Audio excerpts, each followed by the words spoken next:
How to fix Doordash keeps asking to verify identity.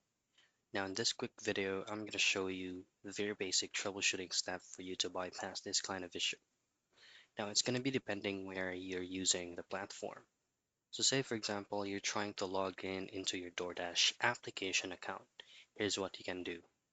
First is look for the Doordash icon, tap and hold, and then hit on the I so that you'll be redirected into app info. Scroll down here and then go into storage. Now you just need to clear data and clear cache as well. This will not delete your account, this will just refresh the whole application.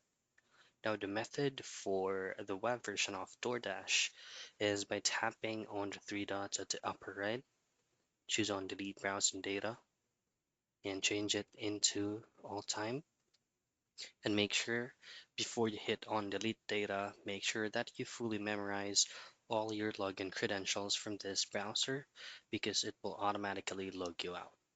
And that is how you fix Doordash keeps asking to verify identity.